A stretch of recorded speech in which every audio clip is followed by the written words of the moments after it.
आकाशवाणी भोपाल से प्रस्तुत हैं प्रादेशिक समाचार।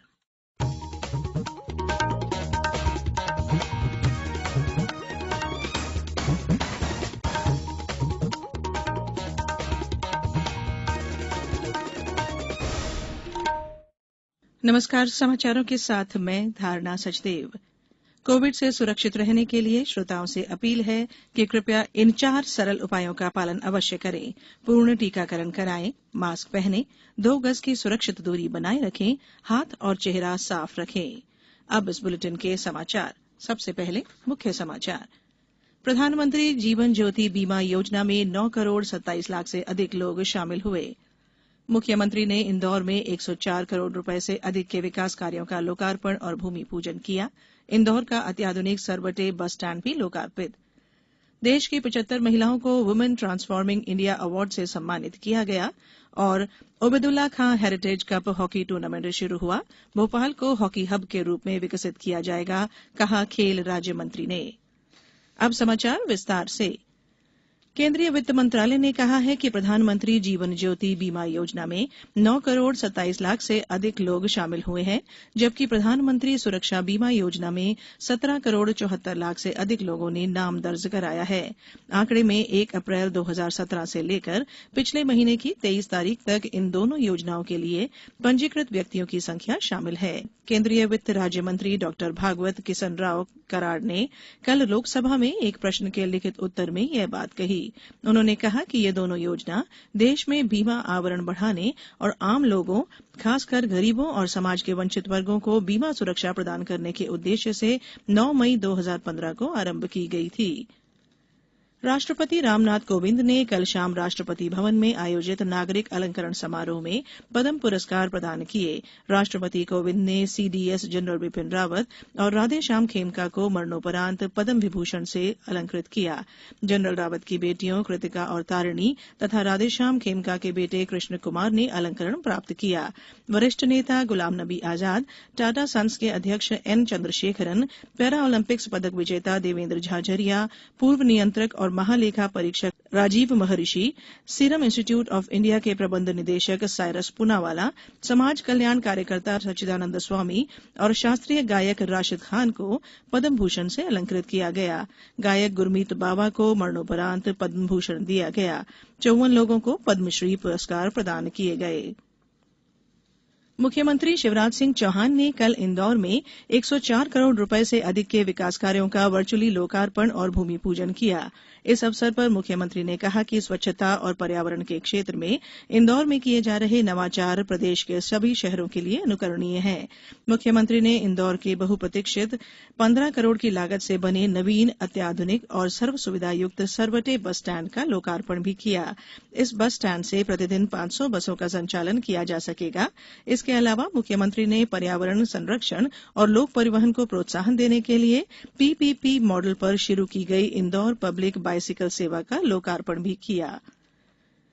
मुख्यमंत्री शिवराज सिंह चौहान ने कहा है कि समाज के सभी वर्गों, जिनमें पत्रकार भी शामिल हैं, कि जिंदगी में खुशियों के रंग भरने के सभी आवश्यक उपाय होंगे। मुख्यमंत्री श्री चौहान कल मुख्यमंत्री निवास में मीडिया प्रतिनिधियों के साथ होली मिलन समारोह को संबोधित कर रहे थे। उन्होंने कहा कि राज्य शासन द्वारा पत्रकार हित में सभी आवश्यक निर्णय लिए जाएंगे। मुख्यमंत्री श्री चौहान ने कहा कि अधिमान्यता और संचार कल्याण समितियों के गठन की प्रक्रिया भी पूर्ण हो रही है। पत्रकार भवन के निर्माण से जुड़े कार्यों की बाधाएं समाप्त कर इसकी प्रक्रिया तेज करते हुए भवन निर्माण शीघ्र किया जाएगा। कोविड-19 से बचाव और सुरक्षित रहने के 3 उपाय। मास्क लगाएं, 2 गज दूरी है जरूरी, सुरक्षित दूरी रखें, हाथ और मुंह साफ रखें। ब्रेक के बाद बुलेटिन में एक बार फिर आपका स्वागत है। नीति आयोग के महिला उद्यमिता मंच ने कल नई दिल्ली में 5वें वुमेन ट्रांसफॉर्मिंग इंडिया अवार्ड्स 2021 से 75 महिलाओं को सम्मानित किया। भारत की आजादी के 75 साल पूरा होने पर आजादी का अमृत महोत्सव के हिस्से के रूप में सशक्त और समर्थ भारत के निर्माण में महिलाओं के योगदान को मान्यता के तौर पर 7 श्रेणियों में पुरस्कार प्रदान किए गए। पुडुचेरी की पूर्व उपराज्यपाल किरण बेदी, संयुक्त राष्ट्र की पूर्व सहायक महासचिव लक्ष्मी पुरी, भारतीय स्टेट बैंक की पूर्व अध्यक्ष अरुंधति भट्टाचार्य, रक्षा अनुसंधान और विकास संगठन की वैमानिकी प्रणाली की महानिदेशक डॉक्टर टेसी थॉमस, जानी मानी गायिका इला अरुण सहित कई महिलाओं को पुरस्कार प्रदान किए गए। राज्यपाल मंगूभाई पटेल ने कहा है कि भारतीय संस्कृति सारी दुनिया के सनातन ज्ञान और संस्कार की प्रणेता है। राज्यपाल श्री पटेल महर्षि गौतम जयंती समारोह 2022 की स्मृति को यादगार बनाने के लिए जारी विशेष आवरण और विरूपण मुहर के अनावरण कार्यक्रम को संबोधित कर रहे थे। कार्यक्रम का आयोजन मुख्य पोस्टमास्टर जनरल मध्य प्रदेश डाक परिमंडल के द्वारा किया गया था। राज्यपाल ने कहा कि महर्षि गौतम का न्याय दर्शन बताता है कि प्रमाणों के आधार पर किसी निर्णय पर पहुंचना ही न्याय है। न्याय दर्शन हमारे चिंतन का गौरव, वैज्ञानिकता का शायद सबसे पुराना प्रमाण है।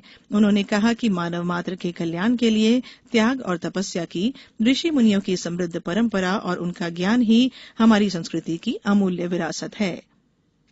वित्त राज्य मंत्री पंकज चौधरी ने कल लोकसभा को जानकारी दी कि आयकर दाखिल करने वालों की संख्या में वृद्धि हुई है। उन्होंने कहा कि इस वर्ष 15 मार्च तक करदाताओं द्वारा 6.63 करोड़ से अधिक आयकर रिटर्न ई फाइल किए गए हैं।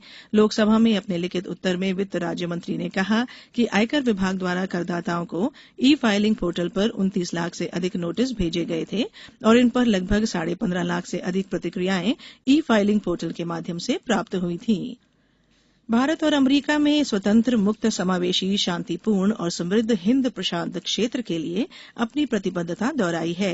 विदेश सचिव हर्षवर्धन श्रृंगला और अमेरिका की विदेश उप मंत्री विक्टोरिया न्यूलैंड ने कल नई दिल्ली में भारत अमेरिका विदेश विभाग परामर्श बैठक की सह अध्यक्षता की। खेल और युवक कल्याण मंत्री श्रीमती यशोधरा राजे सिंधिया ने कहा कि भोपाल में 5 एस्ट्रोटर्फ स्थापित किए जा रहे हैं और भोपाल को हॉकी हब के रूप में पुनर्जीवित करने के लिए हर संभव प्रयास किए जाएंगे। इसके पहले मुख्यमंत्री शिवराज सिंह चौहान ने कल Major Dhyanchand hockey stadium Bhopal में Obaidullah Khan heritage cup hockey tournament का शुभारंभ किया। यह टूर्नामेंट 27 मार्च तक चलेगा। इसमें देश की 12 प्रमुख टीमें भाग ले रही हैं। मुख्यमंत्री ने ओबेदुल्ला खां हेरिटेज कप की ट्रॉफी का अनावरण किया। मुख्यमंत्री ने कहा कि राज्य सरकार खेल सुविधाओं में कोई कमी नहीं आने देगी। मुख्यमंत्री ने अन्य खेलों के पदक विजेताओं को सम्मानित भी किया। कल हुए मैच में मध्य प्रदेश हॉकी अकादमी ने जीएसटी चेन्नई को 1-0 से हराया। एक अन्य मुकाबले में इंडियन नेवी ने सेंट्रल सेक्रेटेरिएट को 1 के मुकाबले 2 गोल से हरा दिया। आज मध्य प्रदेश और पंजाब पुलिस के बीच मैच खेला जाएगा। वहीं दूसरा मुकाबला इंडियन ऑयल और सीएजी के बीच होगा। भारत के शीर्ष बैडमिंटन खिलाड़ी पीवी सिंधु, साइना नेहवाल और किदाम्बी श्रीकांत स्विट्जरलैंड के उत्तर पश्चिमी शहर बासेल में आज शुरू होने वाले स्विस ओपन 2022 मुकाबले में उतरेंगे। 2 बार की ओलंपिक पदक विजेता दूसरी वरीयता प्राप्त सिंधु का महिला सिंगल्स के पहले दौर में विश्व की 32वीं वरीयता प्राप्त डेनमार्क की होजमार्क केजर्सफेल्ट से मुकाबला होगा। पुरुष सिंगल्स में श्रीकांत का सामना एक क्वालिफायर खिलाड़ी से होगा, जबकि नेहवाल का सामना 7वीं वरीयता प्राप्त चीन की वांग झी से होगा। इस बीच लक्ष्य सेन ने जर्मन ओपन और ऑल इंग्लैंड चैंपियनशिप में लगातार 2 फाइनल खेलने के बाद थकान की बात करते हुए टूर्नामेंट से नाम वापस ले लिया। अब कुछ समाचार संक्षेप में। मणिपुर में भाजपा नेता एन बीरेन सिंह ने दूसरी बार मुख्यमंत्री पद की शपथ ली। भारतीय जनता पार्टी ने उत्तराखंड और गोवा के मुख्यमंत्रियों के नामों की घोषणा कर दी है। पुष्कर सिंह धामी उत्तराखंड के और प्रमोद सावंत गोवा के मुख्यमंत्री होंगे। पीएम आवास योजना के अंतर्गत 28 मार्च को धार जिले में 21,234 हितग्राहियों का गृह प्रवेश कराया जाएगा। अशोकनगर जिले के करीला धाम माता जानकी मंदिर में रंगपंचमी पर आयोजित 3 दिवसीय मेले का कल शुभारंभ हुआ। इस मेले का 23 मार्च को समापन होगा। अंत में बुलेटिन के मुख्य समाचार एक बार फिर। प्रधानमंत्री जीवन ज्योति बीमा योजना में 9 करोड़ 27 लाख से अधिक लोग शामिल हुए।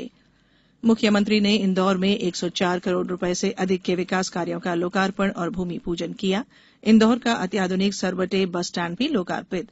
देश की 75 महिलाओं को वुमेन ट्रांसफॉर्मिंग इंडिया अवार्ड से सम्मानित किया गया।